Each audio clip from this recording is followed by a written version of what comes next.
Neste feriado nacional de Dia do Trabalho, Dia do Trabalhador, é um feriado importante, porque guardamos, é um feriado instituído, onde em muitos lugares do mundo guarda-se, é uma luta antiga, uma luta que começou lá atrás nos Estados Unidos, com as mulheres pleiteando.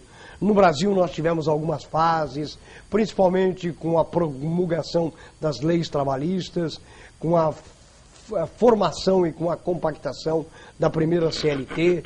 Nós temos, no aspecto histórico, muita ligação do feriado de hoje com o então presidente, depois ditador, dirigente nacional, Getúlio Dornelles Vargas. Enfim, temos vários assuntos envolvendo esta data com personalidades na vida política e pública deste país.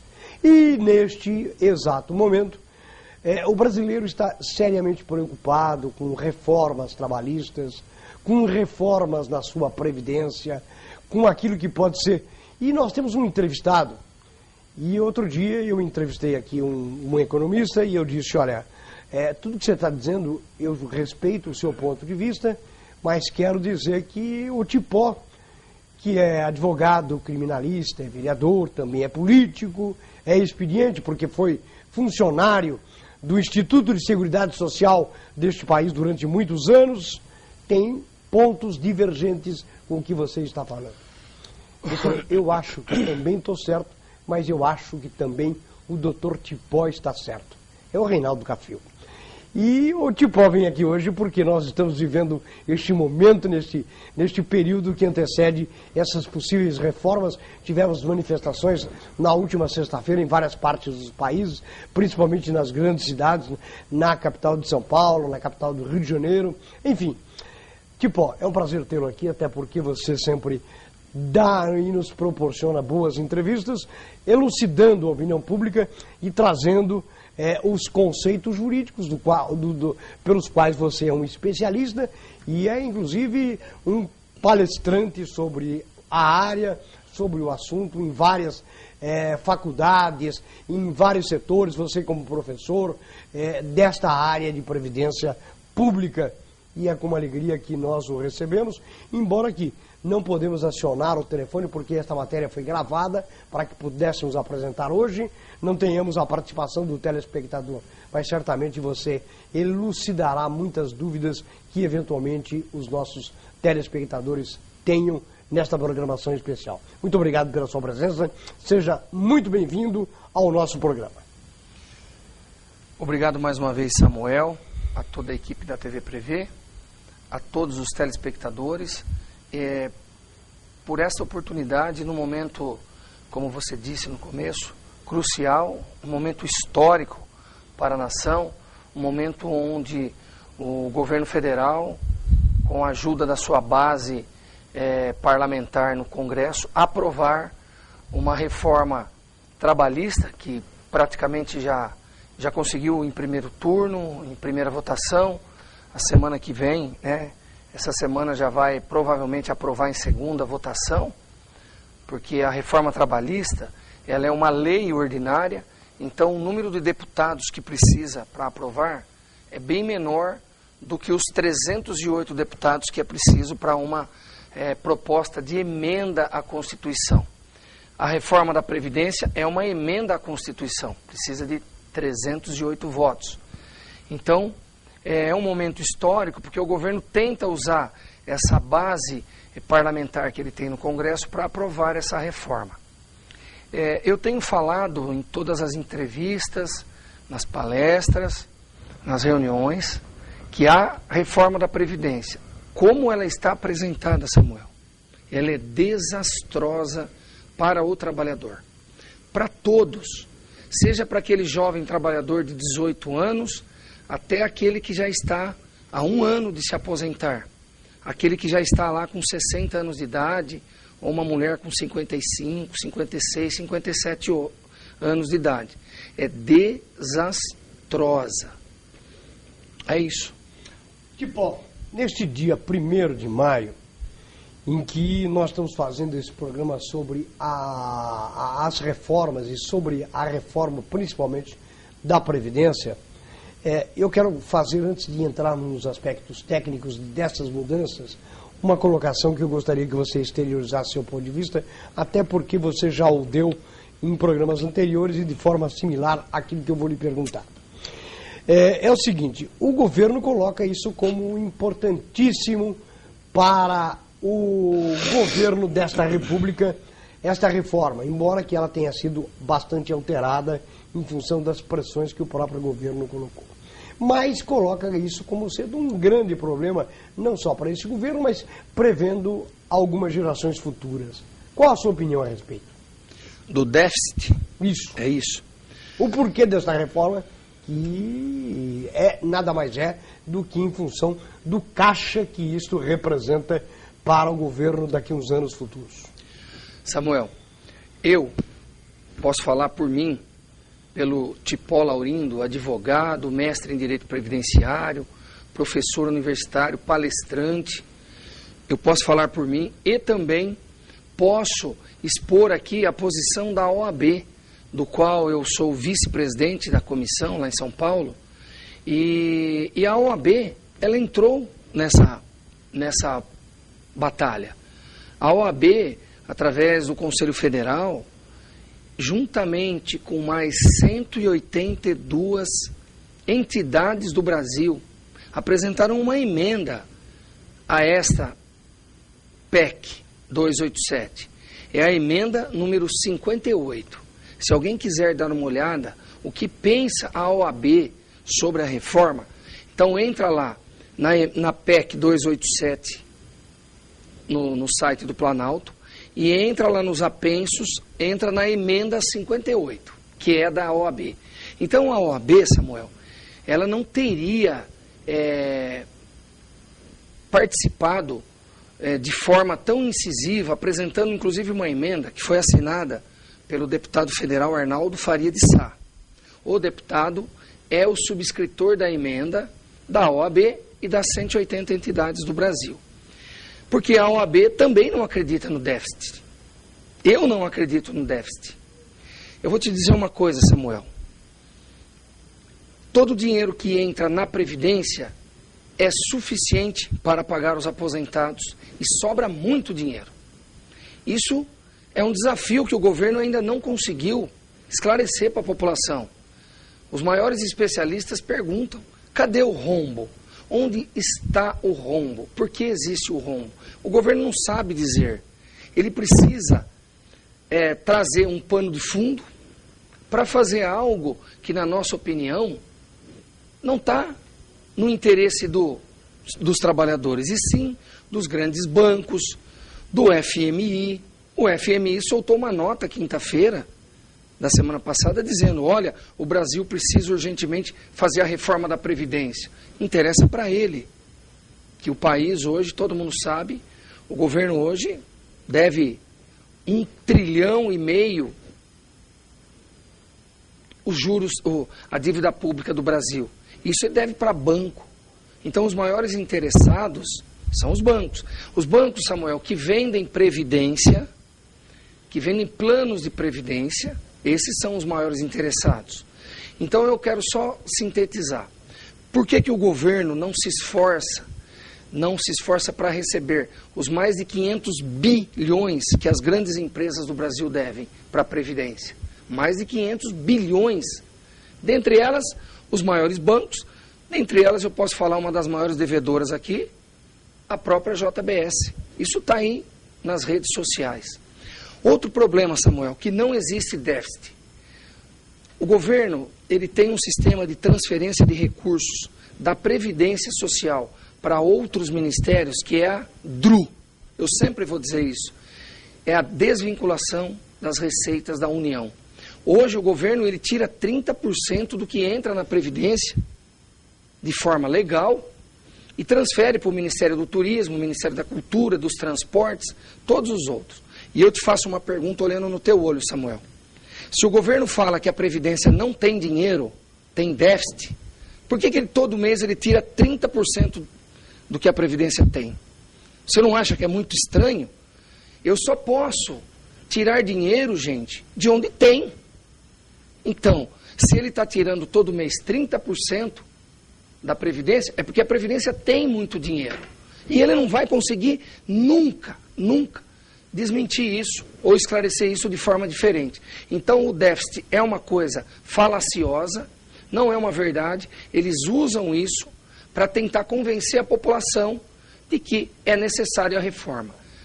Eu defendo a reforma? Sim. A OAB defende a reforma? Sim. Mas não nos moldes como ela está, Samuel. Do jeito que ela está, mesmo com alguns ajustes que foram feitos, ela é desastrosa para o trabalhador brasileiro. É, de novo, o trabalhador do regime geral de previdência social que vai pagar a conta. É aquele trabalhador que recebe, em média, R$ 1.300 de aposentadoria, pessoal. Como que é um trabalhador que recebe R$ 1.300, R$ 1.400 que está causando problema?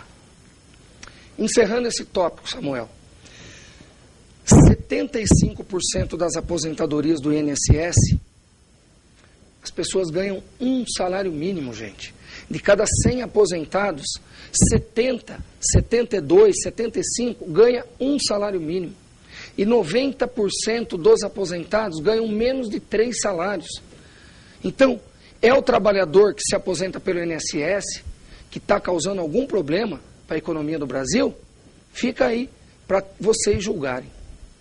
Eu quero dizer mais ainda, gente. Doa quem doer. Esses pagamentos exorbitantes da Previdência Pública, do INSS ou de qualquer outro órgão que apelido que o tenha, é maior para o funcionalismo, principalmente em alguns poderes. E existem salários exorbitantes. E não é o trabalhador a previdência daquele que durante 30 anos contribuiu com aquilo que ele ganhou. Na verdade, nós temos aí um público muito reduzido comparando-se à grande massa de trabalhadores que está usufruindo de um grande percentual desses recursos. E você sabe quem são essas pessoas a quem nós estamos nos dirigindo. Lamentavelmente. O povão mesmo não é. E vai pagar o pato por isso. Eu quero que você diga, vamos ter algumas etapas desta programação. Primeiro, nesta etapa inicial eu quero dizer, aqueles que já têm o direito adquirido, que tiveram já suas respectivas aposentadorias garantidas, permanece absolutamente como está. É isso? Sim. O artigo 5º, inciso 36 da Constituição Federal, é claro, a lei não prejudicará o direito adquirido. Então, se alguém, até a promulgação da reforma, se é que ela vai aprovar, que eu não acredito depois, se você me perguntar, eu estive ontem em Brasília, numa reunião de 4 horas, na comissão da reforma da Previdência. 4 horas ontem eu estive em Brasília. E tive contato com vários deputados e eu não acredito que vai ser aprovada essa reforma. Mas vamos imaginar que ela seja aprovada. Quem, até o dia da aprovação da reforma, já implementou o seu direito, esse não vai ser atingido. Seja aposentadoria por idade, seja por tempo de contribuição. Também, aquelas pensionistas estão muito preocupadas, que já são pensionistas, já recebem a sua pensão pelo falecimento do marido, essas não vão ter prejuízo nenhum também. Jamais vão perder sua pensão por causa da reforma. Nós estamos aqui para falar exatamente a verdade, não para falar alguma coisa como faz o governo, de forma que ele não prova depois o que ele fala. Bom, a segunda caracterização, e é isso exatamente que eu gostaria que você abordasse, embora seja mais longa, são para os casos que estão em transição na aposentadoria. Como é que ficam essas situações? Como se dá esta transição? A partir de que tempo de contribuição, de que tempo de idade, para que entram todas as peculiaridades intermediárias para este pessoal? Pois bem, Samuel, eu te falo, eu fiz uma palestra quarta-feira à noite, em Piraju, né, para lá de Avaré, e falei 2h30 sobre o que nós vamos falar aqui em 40, 45 minutos, lá com uma lousa, lá com um retroprojetor, com um data show, porque é um assunto assim extremamente técnico, complicadíssimo. E ontem, Samuel, eu estive com o deputado Carlos Marum, do PMDB, que é o presidente da Comissão da Reforma da Previdência, e eu fiz algumas perguntas para ele não sabia responder, porque é técnico, o assunto é técnico, gente. Eu vivo Previdência, eu respiro Previdência há exatamente 30 anos. Esse ano eu completo 30 anos que eu atuo nessa área. E é muito técnico. Porém, eu vou me esforçar, Samuel, o máximo para ser o mais didático possível para explicar isso. E sucinto, viu? Não dá para ser sucinto. Eu vou tentar ser de uma coisa que é bastante assim, técnica, complicada para a gente explicar, porque é um assunto que nós que conhecemos é fácil. Para a pessoa que ouve, às vezes não é tão fácil. Como que é o período de transição hoje? Primeiro eu tenho que falar da aposentadoria por tempo de contribuição. Hoje, 30 anos para a mulher, 35 para o homem, não tem limite de idade. Eles se aposentam. Isso vai acabar. Eles estão criando agora a aposentadoria com 65 anos para o homem e 62 para as mulheres. Hoje, nós temos duas modalidades de aposentadoria. A por tempo de contribuição e a por idade. Ela vai manter as duas. Porém, com uma transição, Samuel, hoje, é um pouco diferente da transição do texto original da PEC 287. Então, 65 de idade para o homem, 62 para a mulher, se tiver 25 anos de contribuição. Subiu de 15 anos para 25 de contribuição. Então, já colocou uma punição de 10 anos para os idosos que estão pensando em se aposentar nessa modalidade. A regra de transição. Existe aí uma pergunta que a Nádia me fez logo que eu cheguei. É uma pergunta que o Brasil vai estar perguntando daqui uns dias. Olha, eu tenho 43 anos de idade, sou uma mulher e já tenho 28 contribuído. Como que eu faço? Como que vai ficar a minha vida? A outra, olha, eu tenho 47 de idade e tenho 29 contribuído. Como fica a minha vida? Um homem de 49 de idade e 34 de contribuição. Como fica a minha vida? Todo mundo vai entrar. E vai entrar numa regra de transição. Todo mundo vai entrar. Como que é a regra? Então funciona assim, Samuel. A pessoa, ela tem que fazer uma conta. Se for uma mulher, quanto tempo ela já tem contribuído? Então vamos lá, uma mulher que contribuiu 25 anos. Quanto tempo falta para 30? Falta 5. Então, ela tem que pagar os 5, mais um pedágio de 30%, que é mais 1 ano e meio. Ela pagou o que falta, mais o pedágio de 30%, Samuel. Mesmo assim, ela tem que ter 53 anos de idade, essa mulher. Então, criou uma idade mínima por tempo de contribuição para a mulher, que não existe hoje, de 53 anos. Nós temos muitas mulheres, Samuel, muitas, que começaram a contribuir com 14 anos. E pagaram 30, se aposentaram com 44. Muita gente fala, não, mas está errado, uma mulher, os deputados falam, da base do governo. Como que uma mulher se aposenta com 45 anos? Mas o senhor não viu, deputado, que ela começou a trabalhar com 14 e nunca mais parou. Ela implementou os 30 anos. Ela tem direito. É lógico, Samuel, que ela perde bastante pelo fator previdenciário. Porque ela se aposenta mais jovem, ela perde muito. E aí ela cai provavelmente naquela estatística que ela vai ganhar um salário mínimo. Mas ela quer se aposentar com um salário mínimo. Ela vai melhorar a qualidade de vida dela, vai estudar um filho na faculdade, às vezes vai reformar a casa dela que ela nunca teve condição. Então, a regra de transição é para todos agora, é igual. Só que para a mulher criou a idade mínima de 53 e o homem a idade mínima de 55. Ou seja, nenhum homem no Brasil mais vai aposentar antes dos 55 de idade. E nenhuma mulher antes dos 53. E isso que eu falo que é desastroso, porque, vamos dar um exemplo.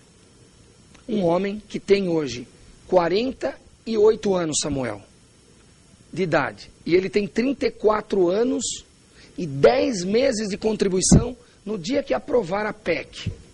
Quanto falta para ele se aposentar? 2 meses. Ele tem 34 anos e 10 meses. Falta 2 meses, aí aprova a PEC. Mas ele tem 48 de idade. A PEC fala, olha, pague os 2 meses e mais 30% de pedágio, vai dar mais um mês. Então, se ele pagar mais 3 meses, ele complementa o tempo. Só que ele tem 48 de idade. Ele tem que ir lá para os 55. Então, esse homem, Samuel, que falta 2, 3, 6 meses para se aposentar, que podia se aposentar, ele vai esperar 7 anos. Isso não está correto, nós não podemos deixar que isso aconteça. Nós defendemos uma reforma, mas como que você vai fazer com alguém que falta 1, 2, 3 meses, 6 meses, 1 ano, que ele pague mais 7, mais 6? O que é isso? Ele está pagando um pedágio de 2, 3 mil% do tempo que falta. Isso não existe, gente. Não podemos deixar que isso aconteça. Então você me perguntou da regra de transição. A regra de transição é essa. Todos vão para a regra. Pagam o tempo que falta, mais 30% desse tempo. Se falta 2 anos, ele vai pagar 2 anos e mais 8 meses, que é 30% de 2 anos. E ele se aposenta. Se o homem tiver 55 e se a mulher tiver 53. Se não tiver, eles têm que esperar a idade. E para aquele, Samuel, que tem 60 anos a mulher e 65 o homem, e está perto da aposentadoria por idade, vai ter pedágio também? Vai. Também vão pagar o pedágio. Então nós vamos ver aí muitos homens se aposentando somente aos 70 anos de idade. 69, 68, 71, 72 anos. Como que você pode falar que alguém que falta 2 aninhos para se aposentar e ele tenha que esperar, às vezes, mais 4, 5 anos, já com uma idade avançada, com uma condição de vida precária? Então, esta regra de transição, do jeito que está, o governo fala, eu melhorei. Ele melhorou, porém ele está impondo uma punição de anos, tanto para as mulheres como para os homens. Na grande maioria dos casos, eu posso falar aqui para você, Samuel. Porque o brasileiro, ele é diferente de outros países que começam a trabalhar tarde. O brasileiro começa a trabalhar novo. 14, 15, 16 anos, hoje é 16, a menos que seja menor aprendiz, ele já começa a pagar. E aí pagou 34 anos um homem. Ele acreditou num sistema que dizia que era 35 de contribuição. E ele foi pagando, ele acreditou. Agora, faltando 1 ano, alguém vem e muda a regra para ele, de uma forma assim, tão prejudicial. É aí que nós não concordamos. Esse trabalhador concorda em dar a parcela de sacrifício dele, mas na proporção do tempo que falta. Falta 1 ano, ele pague 1 ano, mais 6 meses e se aposente, independente da idade que ele tenha. É aí que nós defendemos a justiça e não a punição para o trabalhador. Você, Samuel, falou a coisa mais perfeita. É exatamente de novo, quem vai pagar a conta é o povão. É o povão que ganha salário mínimo, que ganha 2, 3 salário mínimo. Não são aqueles grandões, né, que historicamente sempre se serviram do poder. Vai ser de novo a massa trabalhadora. E é por isso que eu estou aqui, para esclarecer, e vou dar a dica no final, como fazer para a gente lutar para que essa PEC não seja aprovada como ela está. Estou falando isso porque outro dia teve um site aí de um jornal que andou publicando uma lista aí de aposentados aqui desta região, desse estado, e está lá nominalmente, não quero nem entrar nesse detalhe, de pessoas que ganhavam 30, 40, 50, 60, 70 mil reais aí como aposentado. A grande maioria, ou pelo menos a quase totalidade, recebe aí um salário mínimo. Tipo, aí, com detalhe, hein? Você que está há 30 anos nisso, você sabe disso. Antigamente, e houve essas mudanças todas, as pessoas, mulheres aposentavam com 25 anos de contribuição e os homens com 30 anos. E aqueles, fora essas pessoas que já tinham esses benefícios, os beneficiados pela legislação antiga, outras pessoas, não a massa trabalhadora, muita gente pagava sobre 20 salário mínimo e de repente uma mudançazinha aí, não recebe 20. Tem gente que contribuiu com 20 salário mínimo e hoje recebe pouco mais de um salário mínimo. Isso que é triste, não é? Isso causa uma revolta. Eu conheço aposentados inúmeros que têm esta mágoa no coração impressionante por essas mudanças que aconteceram ao longo da vida dessas pessoas que foram, eu diria, enganadas por aqueles que dirigem este país. Não é verdade isso? É verdade, Samuel. Eu posso dizer, como especialista, que existem coisas que não dá para a gente fazer um trabalho judicial, né, uma ação judicial para resolver. Muitas coisas a gente resolve com uma revisão, mas muitas não se resolvem. Eu dou um exemplo do meu pai. Meu pai se aposentou em 91, com 3 salários mínimos. Em 2009, depois de 18 anos, ele estava com 1 salário mínimo. Ele foi acometido por um Alzheimer, ficou 6 anos, né, doente, dos quais 4 numa cama, com 1 salário mínimo. Né, se não fosse nós, na nossa família, ter condições para contratar alguém para cuidar, para dar pelo menos uma dignidade para ele na hora da doença, porque de 3 salários mínimos, eu falo pelo meu pai, e o que aconteceu com ele aconteceu com milhões. De 3 salários mínimos, ele morreu ganhando 1 salário mínimo. E eu conheço muita gente que contribuiu sobre 20 salários mínimos, depois passaram para 10 o máximo, e hoje recebe... Ganha 2 salários. 2 salários mínimos. Um deles está aqui na frente, ó. Está aqui, ó. Na cara de vocês. Desculpem, gente, mas é verdade. Outra coisa de pó. Antigamente tinha uma legislação que permitia que o aposentado pudesse trabalhar e contribuir. Normalmente tinha... parece que tinha uma expressão que usavam, chamado pé na cova. Ou seja, o sujeito, depois ele podia usufruir, atualizando monetariamente o valor da sua aposentadoria, quase que automática. E isso daí também foi tesourado. Isso chamava abono de permanência em serviço. Lá no INSS... O apelido era pé na cova. É o pé na cova. ele tinha uma sigla lá que era o B48, que era o abono de permanência. E realmente acabou com isso. Isso era uma coisa muito boa. A pessoa ficava recebendo 20% do que ela tinha direito, ela ficava recebendo, mas ela ficava esperando o melhor momento para ela ter uma aposentadoria melhor. Tiraram isso também. Tudo que era bom, vão tirando. Agora os coitados dos aposentados, entre os quais eu me incluo, diz o seguinte: peraí, nós vamos ter um negócio aí que está surgindo uma luz no fim do túnel, chamado desaposentadoria para quem continua trabalhando. Isso foi uma pena. E aí, de repente, vem lá o STF, outra navalhada. Por 7 votos a 4, no dia 26 de outubro do ano passado, eles rejeitaram a tese da desaposentação. Colocou por terra a realidade de cerca, hoje no Brasil, de 600 mil aposentados que se aposentaram, continuam no mercado de trabalho porque não conseguem viver com o valor da aposentadoria. Então, por 7 a 4, infelizmente, isso foi um golpe, uma facada, uma punhalada nas costas do aposentado, que até hoje, muitos deles, à beira dos 70 anos de idade, trabalhando para conseguir sobreviver, devido ao valor tão baixo da aposentadoria. Já que nós estamos falando desse assunto, desta castração, desta desaposentação, não vai surgir um outro instrumento jurídico, uma outra luz jurídica para beneficiar esse público?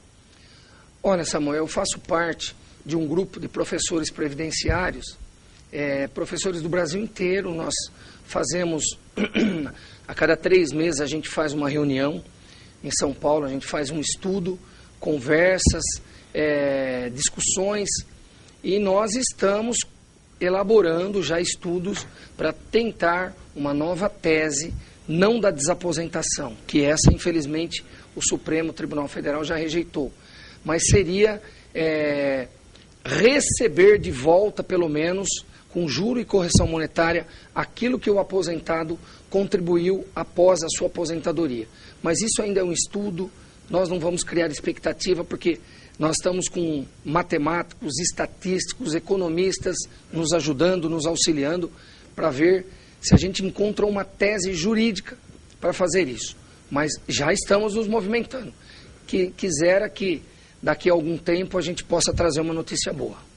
Bom, e agora sim, entrando na última fase desta nossa entrevista, eu quero que você conte para o telespectador o que muda agora para o futuro com essas mudanças na Previdência e na situação dessas pessoas.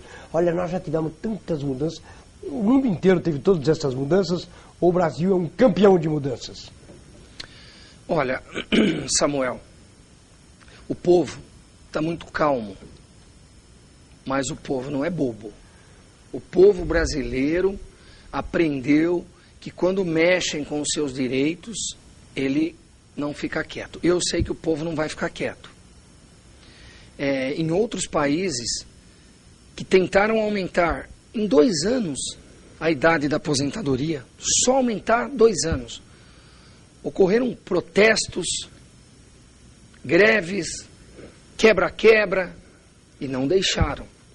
Aqui no Brasil o povo está calmo.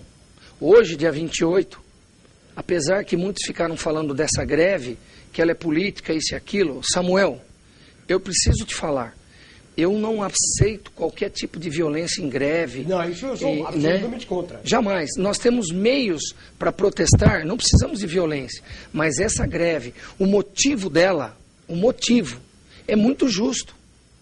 É a forma de dizer assim para o governo. Governo, o povo não quer a reforma da Previdência como ela está e a reforma trabalhista como ela está. Aguarde um pouco, discuta mais. Aprimore os pontos que estão mais prejudiciais. Quer fazer uma alteração onde a gente consiga adequar os pontos? Todo mundo vai ter um sacrifício, mas não da forma como está. Nós concordamos que seja assim. Então, Samuel, hoje, por exemplo, a pensão por morte, se aprovar a PEC, vamos imaginar uma mulher viúva, ela ganha uma pensão hoje de R$2.000 do seu marido. Seu marido contribuiu a vida toda. Ele faleceu, ele deixou uma pensão para ela. Esse esposo dela custeou essa pensão dela. Ele contribuiu a vida inteira. Como ele faleceu, a pensão veio para a mulher. Então ela já ganha R$2.000 da pensão. Mas ela trabalha. Já faz 30 anos que ela trabalha.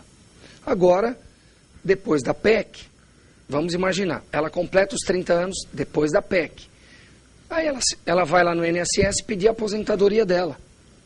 O INSS vai falar, olha, nós não podemos conceder a aposentadoria porque a senhora já ganha 2 salários mínimos da pensão. Então eles vão limitar hoje o recebimento da pensão com a aposentadoria da mulher a 2 salários mínimos. Então, Samuel, ela já ganha R$2.000, que dá 2 salários mínimos. O que adiantou ela contribuir 30 anos da vida dela e não poder se aposentar? Isso é um absurdo. Uma coisa é a pensão. Teve uma fonte de custeio que foi o trabalho do marido. Outra coisa é a aposentadoria dela, que é uma fonte de custeio dela. Ela suou 30 anos para ter aquilo.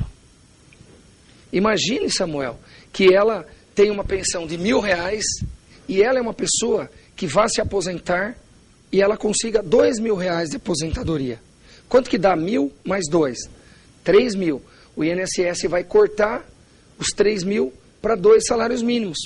A soma das duas nunca vai poder ultrapassar 2 salários. Isso é um prejuízo irreparável para milhares, milhares e milhares, talvez milhões de mulheres, principalmente, que são as pensionistas. Pode acontecer também com os homens que são pensionistas, porque tem muito homem que recebe pensão hoje pelo falecimento da sua esposa. Nós temos, Samuel, o benefício assistencial, que é o famoso benefício da LOAS. É o benefício concedido a deficientes e idosos com 65 anos ou mais. Então você imagine esse benefício, o benefício da LOAS, ele é concedido para idosos que são considerados pela lei como miseráveis, os mais pobres, aqueles paupérrimos realmente. Então, eles já precisam esperar 65 anos para ganhar um salário mínimo para conseguir sobreviver. Agora, pela PEC, 68 anos de idade. Vai aumentar em 3 anos o tempo para receber o benefício de uma pessoa que não tem o que comer na casa dela. Outro prejuízo irreparável. Nós temos também, Samuel, a aposentadoria especial, o tempo especial. Também, eles retiram da lei a possibilidade daqui para frente de contar o tempo especial para as pessoas que trabalham, por exemplo, em hospitais. Quantos enfermeiros e enfermeiras nós temos no Brasil, Samuel? Trabalhando no dia a dia, se expondo aos agentes biológicos, que são vírus, bactérias, fungos, parasitas. Quantos? E eles têm um acréscimo no teu tempo, porque esse tempo chama tempo especial. É o tempo exposto a agentes agressivos. Isso vai acabar daqui para frente. Os frentistas, os mecânicos, os trabalhadores das indústrias expostos a ruído excessivo, os que trabalham em frigoríficos, expostos a umidades, expostos a temperaturas baixíssimas. Daqui para frente vai acabar esse tempo. É a chamada insalubridade. Vamos falar em insalubridade, que é um termo comum. É tempo especial, que engloba insalubridade, periculosidade ou penosidade. Qualquer um. É chamado tempo especial. Então, isso acaba daqui para frente. A aposentadoria especial, que ela é concedida aos 25 anos de tempo especial, tanto para o homem como para a mulher, e não tem idade mínima. Vai criar a idade mínima de 55 anos. Então você pega uma mulher que começou a trabalhar com 16 anos como enfermeira. Se ela trabalhar 25 anos como enfermeira e não pegou uma doença, não foi acometida de uma doença, não contraiu uma doença e não morreu, é porque ela é uma vitoriosa nessa terra. Porque quem trabalha exposto a um agente agressivo pode sim pegar uma doença, ficar doente ou morrer. Então uma mulher que começa com 16 anos como enfermeira, ela vai ter que trabalhar até os 55 anos se ela quiser aposentadoria especial. Ela tem que trabalhar 39 anos. E a lei hoje fala 25. Então veja, para muitos, e daqui para frente, Samuel, daqui para frente, acaba isso. Vai ter que ver quem tem o direito adquirido até hoje, e daqui para frente isso acaba. Então como que você pode acabar com o direito daqueles que trabalham em atividades de risco, em atividades insalubres, perigosas ou penosas? Eles acabam com isso. E isso vai pegar todos vocês, trabalhadores, que estão nessa situação. A aposentadoria por tempo de contribuição, que é 30 anos para a mulher, 35 para o homem, ela acaba, porque todos vão para a regra de transição. Muitos vão se aposentar com 38, 40, 42, 43 anos de contribuição. Outro prejuízo irreparável, o cálculo da aposentadoria, Samuel, o cálculo do benefício.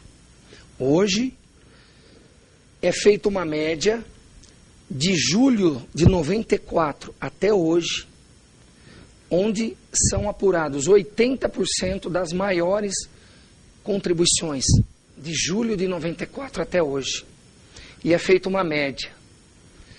Com a PEC, não é mais 80% das maiores contribuições, é 100%. Pega o período inteiro. Então, como que você pode fazer? Todo mundo no começo da carreira, no começo da vida, Samuel, começa ganhando quanto? A pessoa já começa ganhando 2, 3 mil reais ou ela começa com salário mínimo? Todos nós fomos assim. A gente começou lá como office boy, como ajudante e fomos galgando outros cargos. Então, aquele período onde a pessoa contribuiu com um salário mínimo vai entrar no cálculo. Hoje, 20% do período é eliminado e não entra no cálculo. Então, Samuel, outra coisa, com a nova PEC, como que é feito o cálculo? Vai ser 70%, depois começa a crescer. Os primeiros 5 anos aumenta 1,5% ao ano. Depois, a partir do 6º ano, começa a aumentar 2% ao ano. O que eu quero te falar? Que uma mulher hoje, se ela se aposentar com 32 anos, 33 anos de contribuição, e ela tiver 57 de idade, ela vai aposentar com 70%, vai dar 70%, com mais 1,5 nos primeiros 5 vai dar 77%, ela vai pegar 83% dessa média dos 100%, sem descartar 20% das contribuições menores. Na regra atual, Samuel, uma mulher que tenha hoje 30 anos de contribuição e 55 de idade, ela aposenta com 100%. 100%. Agora ela vai ter que esperar 6, 7, 8 anos para aposentar com 80%, 82, 83. Gente, é o termo que eu tenho usado. É desastroso para o trabalhador. Isso é muito técnico. Eu sei que é complicado, às vezes, a pessoa que está aí do outro lado, para entender tudo. Mas é muito complicado. Tipo, eu vou pedir, nós estamos encerrando o programa de hoje, esse programa especial. Eu vou pedir até para a dona Nádia agendar você numa próxima oportunidade, o mais rápido possível, de acordo com a sua disponibilidade, para você poder responder. Aí vou combinar com o professor Duda. O povo pergunta e o Tipó responde. Porque até nós temos perguntas armazenadas aí de telespectadores como a dona Conceição, dona Neuza do Centro, que é uma assídua frequentadora desta sessão, para você responder as perguntas do nosso telespectador. Eu tenho certeza que você nunca deixou de atender ao nosso apelo, à pergunta do telespectador, e é por isso que nós vamos convidá-lo o mais breve possível para que você volte à nossa programação. Muito obrigado pela sua presença. Samuel, eu tenho 1 minuto só para falar da minha reunião de ontem. Eu estive ontem em Brasília, o deputado federal Baleia Rossi, que é um amigo pessoal que eu tenho, ele marcou audiência com o Carlos Marum, é o deputado presidente da Comissão da Reforma da Previdência. Eu fui para Brasília, saí ontem de manhã, fui para Brasília, já voltei, ontem, porque a gente gravou esse programa. Levei uma doutora em aposentadoria especial comigo, e nós ficamos cerca de 4 horas na Comissão da Reforma da Previdência. Nós sentimos, Samuel, eles estão com medo, gente. Eles estão com medo de não aprovar a reforma. Eu conversei com vários deputados que são da base do governo, que eu conheço muitos, e eu estou, torcendo muito que realmente eles não aprovem a reforma da Previdência. Nós deixamos, Samuel, ontem lá 5 propostas de mudança para diminuir o impacto desses prejuízos que eu acabei de explicar aqui. O que o deputado Carlos Marum falou? Olha, nós só podemos tentar mexer nas coisas técnicas. Aquilo que é mérito, doutor Tipó, nós não vamos mexer. O que é mérito, Samuel? É idade mínima, é transição, é pensão para viúva. Isso é mérito, eles não querem mexer nisso. Eles disseram que podem mexer em algumas coisas técnicas, alguns termos técnicos que vai dar muita judicialização depois. Se eles mexerem nisso, já é alguma coisa, Então, o que eu queria falar é o seguinte: nós estamos fazendo nossa parte, Samuel. Eu estou percorrendo o estado inteiro. Eu fiz cirurgia de corda vocal faz 2 meses e meio. Eu já fiz 6 palestras agora em 1 mês. Tenho várias agendadas. Fui para Brasília, estou indo para as faculdades, levar informação verdadeira para o povo. Como que você, telespectador, pode fazer para ajudar que essa proposta da reforma não passe? Ou que ela seja alterada do jeito que não venha prejudicar tanto o trabalhador? Vocês têm que mandar e-mail para os deputados federais de São Paulo e dizer: deputado, olha, não vote essa reforma do jeito que ela está. Ela vai prejudicar a sociedade. O ano que vem, deputado, nós vamos ter eleições. O ano que vem a gente vai se ver nas urnas.